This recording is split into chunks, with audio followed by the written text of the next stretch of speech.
Hello, friends. This is Dave Hurwitz, executive editor at ClassicsToday.com and celebrity spokesmodel for SAME. Today, we're going to be talking about Haydn's Symphony number 36, which means we are now officially past the one-third mark in the Haydn Symphony Crusade. And if you visit the ClassicsToday.com merchandise shop, you can get this fabulous Haydn Symphony Crusade t-shirt, available in multiple colors. Anyway, I had to say that. I love this t-shirt. Anyway, here's the deal. Symphony number 36 is amazing. It's an E flat. And I know I say I say every symphony is amazing because they are. They all have their unbelievably unique qualities. And I just can't get over how Haydn consistently manages to do something new and fabulous with each new symphony. But 36 is even more fabulous than most. It has fabulosity to burn. I am not kidding. And this is going to be a very long talk because we're going to take this thing apart and put it back together. And when it's done, you're just going to be jaw-droppingly amazed. I guarantee it. I've got over a dozen musical examples. We're going to hear virtually the entire work. Movements absolutely complete, at least 3 of them. Some with repeats, some without. It doesn't make any difference because you will be dazzled. Now, what is it that makes the symphony so special? I think the important thing to keep in mind is that even though Symphony number 36 was composed sometime probably around the first half or the middle of the 1760s, it is every bit as mature and sophisticated as any piece of music by anybody that came later. It is so what we call symphonic. In other words, its expressive intensity is based on working with a limited number of musical ideas or motives or themes, whatever you want to call them, from which Haydn wrings just an unbelievable range of expression. Really, it's incredible what he does. And one of the most fascinating things about Haydn's symphonic technique, and I mean, he invented what symphonic means, let's not forget, is that you never know what he's going to work with or what he's going to make of it until he does. And then when he does, and the logic of the whole thing becomes clear, you just go, it's a physical feeling of satisfaction that the music gives you. It really is. It's extraordinary. So let's talk about the symphony in general. We're going to move from like simple, easy points to more sophisticated or more detailed points, more finer points of detail, pardon me. This symphony has the normal 4 movements with the slow movement second and then a minuet and then a finale. It is starting to expand the scope of the symphony, the range of the symphony. It plays for about 18-20 minutes if you do all the repeats probably. And the fact of the matter is, there's something about it that I was tremendously struck by in listening to it for this talk. One of the things that Haydn had was the ability, because he had his own orchestra. Let's not forget, he had his own orchestra. So he had the ability to try things out. All of his inventions and innovations are practical innovations. In other words, he knew what was going to happen and how it was going to work. There's nothing speculative about the way he operates because he had the opportunity to experiment and see what worked best. And he said that. He said, I had this wonderful opportunity. No one was there to bug me. I could do whatever I wanted. And so I was forced to become original. That was his line. And you hear that so clearly in this symphony because the way that it's connected, the way that the movements relate to each other, really is based on the fact that Haydn knew exactly how long everything was going to be and how much time he could take between recurrences of certain familiar or reused or common ideas between and within the movements so that your memory is activated. That's an unbelievable quality. You got to think about that for a minute. There are symphonies. There are symphonies that have themes that recur, that have ideas that are shared. But how many composers have the chance to make sure that the way that they do it, that the timing between recurrences of things is completely, totally maximized for ultimate effectiveness? That is what Haydn had the ability to do. And I have to be honest, very few other composers had the ability to do it. That's why, for example, in Mozart's symphonies, you don't see this type of technique that often, what we're going to be talking about in this symphony. Because, not having the opportunity to try things out with his own private orchestra, he didn't write things that were based on the benefit of that experience, because he was a genius. So he used other methods. I'm not saying that there aren't other ways to do things, but the way Haydn did things was the result of the opportunities he had to actually figure out how much time he had to work with. And I think not even Beethoven had that quality either, to the same degree that Haydn did. And that's why it's so important to take these early-ish, I mean, Haydn was somewhere in his 30s when he wrote this, but to take these early-ish symphonies very, very seriously as mature, independent works. Because as they got longer, in some ways, they got simpler, because Haydn no longer depended on your memory to be able to hear something in the finale that you heard 20 minutes earlier in the first movement. He's extremely conscious of how long he can count on you to notice something. And it really is a function of these symphonies that he's working within this time frame to maximize that quality. So they have qualities, these symphonies that we're talking about, that you will not find to the same degree in later Haydn symphonies, because they were written for different audiences under different circumstances. And geniuses adapt. They adapt their style. So yes, although Haydn's style continued to evolve up to the last note he wrote, and to become in some ways more sophisticated, larger, more technically polished or something, whatever you want to say, that doesn't mean that he's moving from sort of primitive and simplistic to enormously sophisticated and polished. He's already enormously sophisticated and polished, and we're going to find out exactly what that means. So let's start at the beginning and get to the musical examples.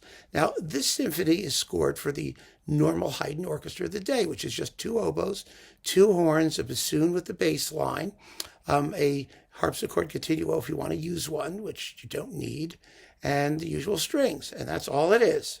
But oh my, how colorful and interesting Haydn makes that small ensemble. The key is E flat major, basically. Not all the movements are in E flat, but the general key, the symphony is based around the key of E flat major, which has a very warm and very, very, before Beethoven turned it into the key of heroism with his Eroica Symphony, followed up by Strauss's Ein Heldenleben.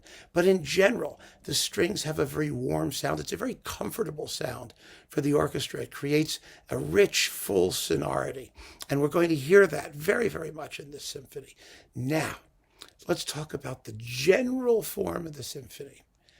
All of the themes in this symphony, the main themes, the beginnings of each movement, begin with themes that ascend, that go up. Now, you might think that, who cares? That's such a simple, obvious thing. And it is. But it's extremely meaningful. It creates a specific emotional trajectory. The idea of moving towards darkness to light, that kind of happy or satisfying or energetic or forward moving. All those ideas are generally associated with music that goes up. And so I want to play you right now just the opening of each movement, so you get the idea of how Haydn's tendency to use thematic shapes is going to operate. The shapes are all going in the same direction.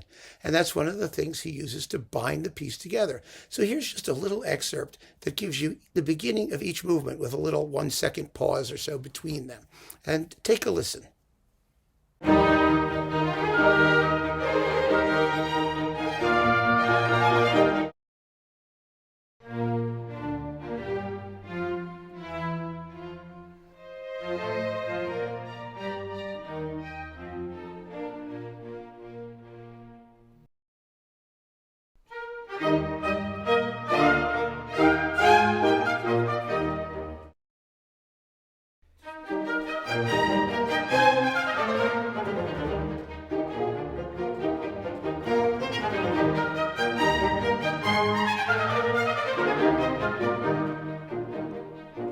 So already, Haydn is starting to establish a relationship between the movements. But it's so much deeper than that. That's the basic outlook, let's just call it, for the symphony. And you get it immediately just by hearing the openings of those 4 movements. But of course, you don't hear them one after the other in real time. You hear them sequentially. Now we have to talk about the first movement, and specifically the first movement exposition. That is the initial presentation of the themes, because the initial presentation of the themes is critically important in this symphony. All of the material from all of the movements in all of the other movements, that is, derives from material in this exposition. And pretty clearly, you can hear it. You will be able to hear it. I guarantee it. By the time we're done, you're going to be extremely conscious of how interrelated the whole thing is. So let's listen to the exposition. I want you to pay attention to 2 things. First, the variety of material that Haydn builds into it. This is a very rich exposition. There is a distinctive first theme or first subject. There is a very distinctive second subject, which is in a minor key, so that you can't miss it. And also a lot of what you might call glue. The glue is a little 6-note phrase, bum, bum, bum, bum, bum, bum, like that. That's all it is. But you hear it in a million different shapes and varieties used to glue everything together. The other thing that's characteristic of this exposition, which will be characteristic of the symphony as a whole, is that it partakes of some very irregular phrasing. In other words, it's a little bit off kilter. It sounds like it's not a completely closed kind of thing. When it's over, you don't get the sense that the music doesn't need to move on, that you've heard a complete statement. And the reason you don't is because of that oddity of balance. You're not sure when you listen to this. And you'll find that Haydn uses motives that he repeats, once in a while. And if they were very balanced, you'd have 2 repetitions, 4 repetitions. Here, you get 3, you might have 5. There's always some sort of irregularity in the way that the music repeats things and presents the material. And you're never quite sure how long it's going to repeat something or how many times or where it's going. And that's a quality that strikes you more unconsciously. But if you know it, if you know to listen for it when you hear it, you'll be quite struck by just how irregular the whole thing is. And I think that that's one of the things that gives this symphony its oddly disturbing, but at the same time captivating underlying quality. So let's listen to the entire exposition. It's about 1 minute and 10 seconds long. Here you go.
from this exposition, which I hope you agree is full of promising material that seems not yet to be developed. I mean, it's a real exposition. Here it is. I'm laying it out for you, but I'm not doing anything with it particularly. From this exposition, Haydn is going to extract 3 motives. And those 3 motives will basically determine the shape of all of the other melodies in the symphony, or at least the first melodies, the openings of all of the other movements. Those 3 motives are the very opening of the symphony, the idea of just this rising phrase, and then number 2 is the immediately following short little 6-note glue, bum, bum, bum, bum, bum, bum, that little thing. And then the third thing is the second subject, bum, bum, bum, bum, bum, bum, da, da, that thing. It's just a rising minor scale. It's as simple as can be. I have isolated those as well so you can hear them, and then we're going to go on movement by movement to see what Haydn does with them. So here now are just those 3 little motives. I'm just going to smile while you hear them.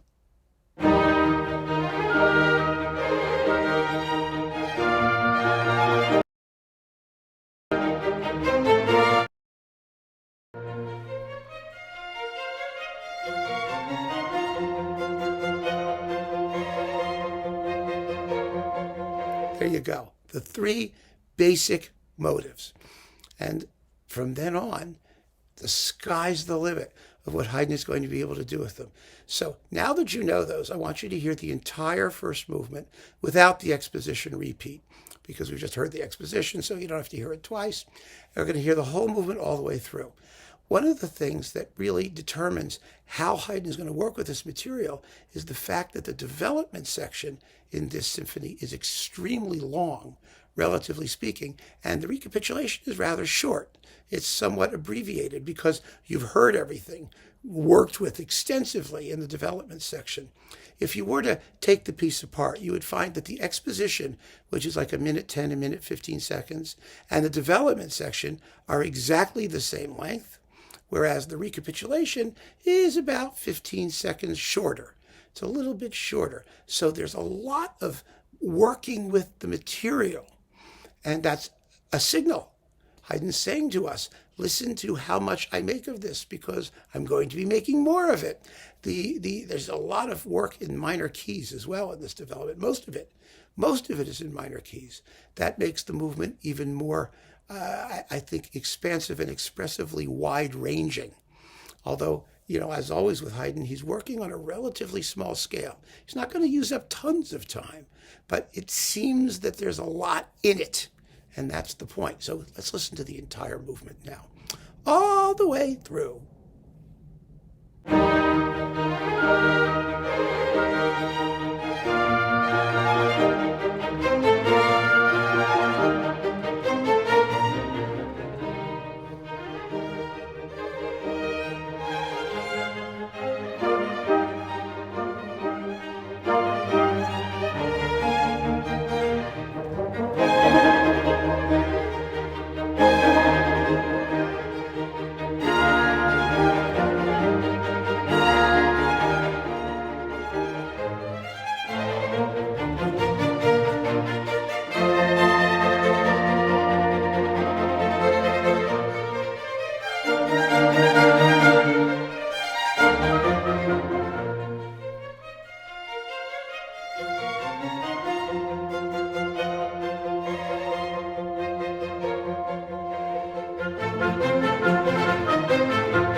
Splendid music, isn't it?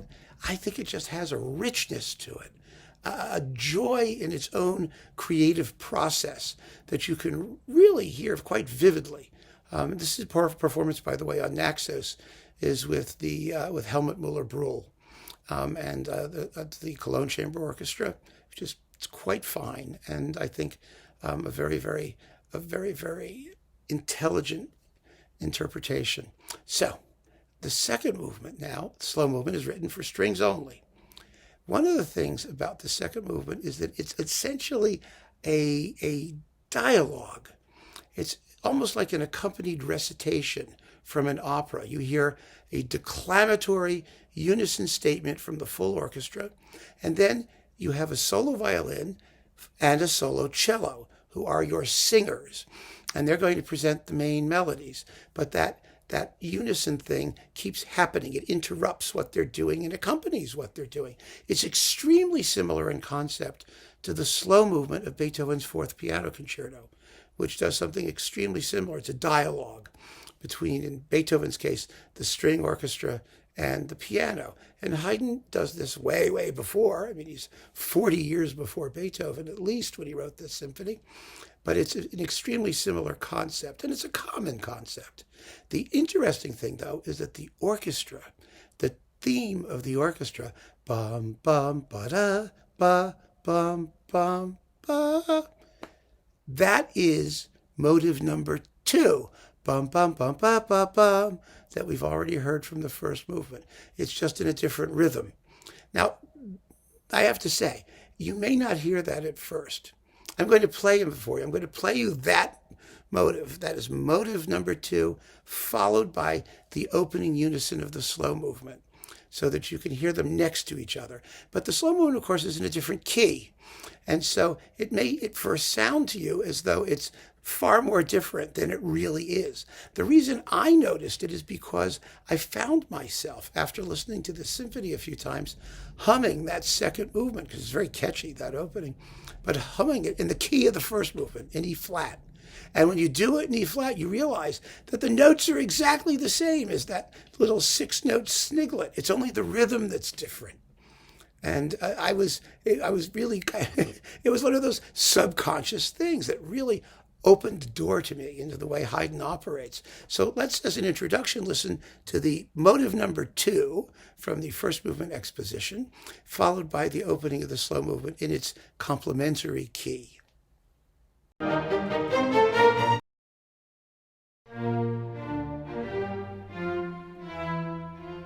Pretty obvious, right? It really is. And now I'm going to play you essentially just the opening of the slow movement. You don't have to hear the whole thing. What I do want you to notice is that once it really gets going, the violin and the cello are playing in canon. That is, they follow each other with the same music. The violin usually starts, then the cello follows, but they're playing the same music as a genuine duet. Remember that idea of a canon, of, row your boat is a canon. It's when a melody follows itself at a distinct distance in however many parts you have. Here is the opening section of the slow movement.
So that material, most of the material, that is the dialogue part, the canonic part, is completely original to this movement, because Haydn is not going to bore us by simply repeating everything based on the same, very simple constructive technique. Each movement has its own complementary material, its own proprietary material. And if you were listening to the video I did recently on Shostakovich's Ninth Symphony, one of the things I said about it was that symphony is built the same way Haydn does. And it's also a very short symphony based on short movements where you can hear very clearly that the same melodic shapes recur in each movement, but also each movement has its own proprietary material to keep things interesting, to keep things expressive and always surprising and perpetually fresh. And that's what's happening here. So the third movement is a minuet. And the main theme of the minuet is based on the opening theme, the motive one of the entire symphony. It's extremely similar in shape, completely different in rhythm, because it's in minuet rhythm. It's in 3, 1, 2, 3, 1, 2, 3, that sort of thing. And so it has its own material. But it is also an extremely irregularly phrased minuet, in its second half particularly. And then the trio section, oh my, the trio section is just astonishing. Like so much in this symphony, it immediately goes to minor keys. It becomes expressively far more ambivalent. I love that. Ambivalence is a wonderful thing in music. We always talk about how music is either happy or it's either sad. It's either giddy or it's either tragic. No, a lot of the beauty and fascination of music is stuff that could go either way. You're not sure exactly what it is. It's keeping you on tenterhooks. It's keeping you guessing as to how it's going to turn out. And whereas the middle sections, the trio sections of the minuets, are usually kind of throwaway things with most composers, Haydn often reserves some of his most interesting music for them. And this is one of those cases, because harmonically it's a fascinating section, and it's extremely well integrated into the minuet itself.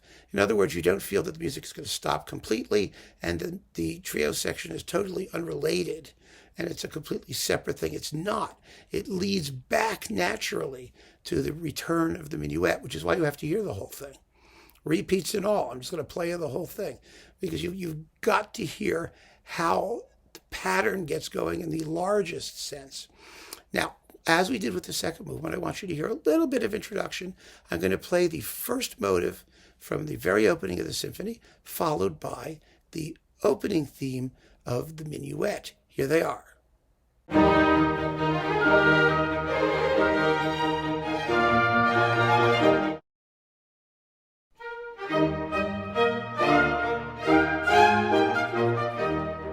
But now let's listen to the entire Minuet and the remarkable middle section, the trio section, which I adore. I think it's fascinating, absolutely fascinating, sophisticated use of unexpected harmony.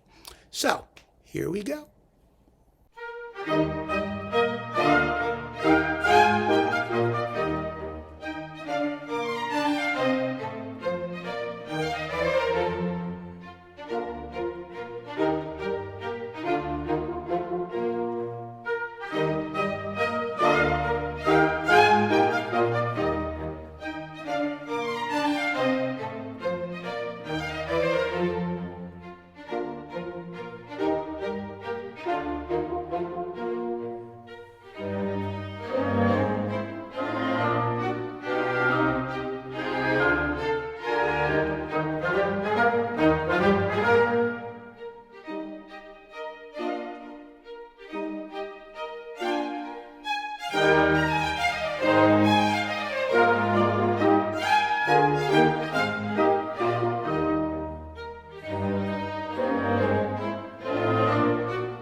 A really remarkable movement, but one that, as you can see, is clearly related to what's come before in the irregularity of the phrasing, in the cut of that first theme. You know, I say it over and over again, and I know if you watch a lot of these videos, you may get tired of it, and I apologize for that. But it is just fascinating to note how Haydn manages to create a feeling of unity, of each movement belonging in its place and to no other work, while at the same time filling them full of individually fascinating things. There's this abundance of invention, but it's based on an underlying organic coherence. And I never cease to be absolutely dumbstruck by Haydn's genius in this respect, because there's no other composer of the day who was anything close to him. And frankly, I don't think there were many who came later. I really don't. And I include Mozart and Beethoven in that list.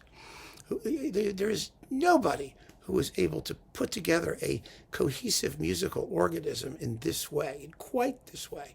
Now, the finale is in some ways the most interesting movement of all. It's a very highly developed finale. We're going to hear the whole movement. It's about 3.5 minutes long. If you've been listening to these other Haydn Symphony Crusades, you'll note that many of these earlier symphonies had very, very short finales. You know, there are 2 parts, both has repeated, and this one does that, but it's at least a minute longer, half again as long, actually, as some of Haydn's earlier finales from, say, 5 years previously, from his beginnings as a symphonist. He's starting to create better balance between the movements, and this finale has a lot more to accomplish because it's going to summarize all of the salient points that we've been discussing so far. I want to start by giving you the introduction because the opening theme is quite marvelous. The opening theme is nothing but the second subject from the first movement. That was a rising minor scale. This is a rising major scale. But when I play them next to each other, you'll hear immediately that they are one and the same. But you also have to listen to the way that rising major scale is presented, because it's presented canonically. In other words, it has 2 parts, with an upper part and a lower part. They follow each other, just as the dialogue did in the second movement. And so what we're seeing is that Haydn is going to be creating a short, light, breezy movement, but it's going to get a lot done. It's an extremely efficient movement and a very satisfied movement to summarize all of the important points of the symphony thus far. Anyway, just listen to the opening theme and the second subject of the first movement, which comes first here in this little tiny example.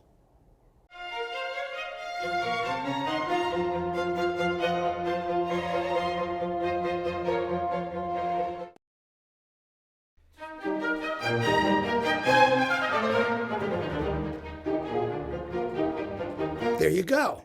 It's obviously a derivative of that very, very, very, very evocative second subject. But that's not all that Haydn's going to do, because the exposition of this finale has a second subject in a minor key, just as the first movement did, a very minor key-ish turbulent development.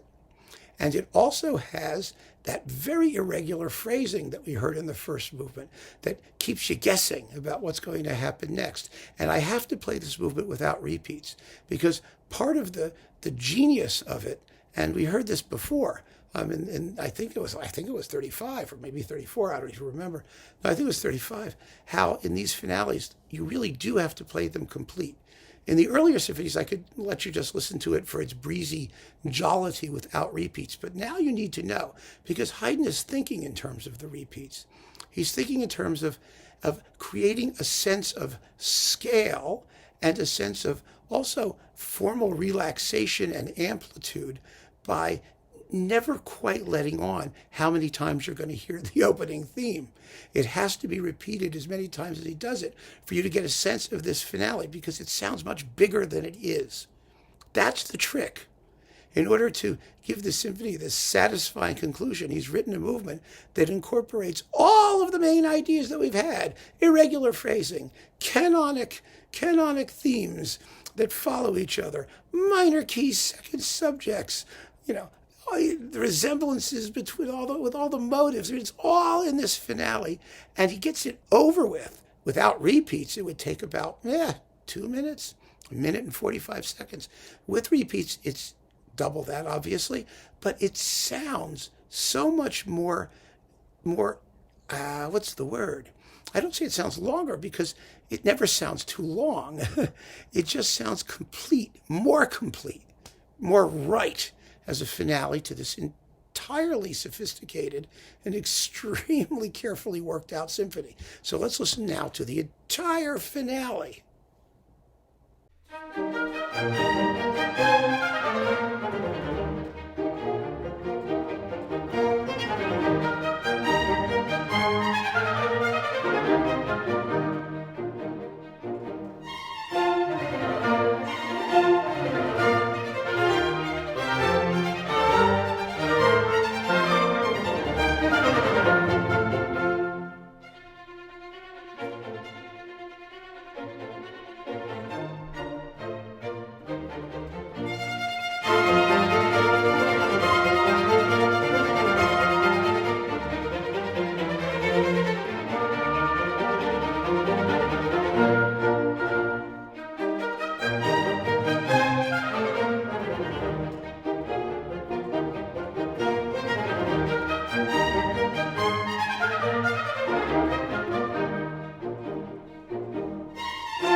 Wow, isn't that something?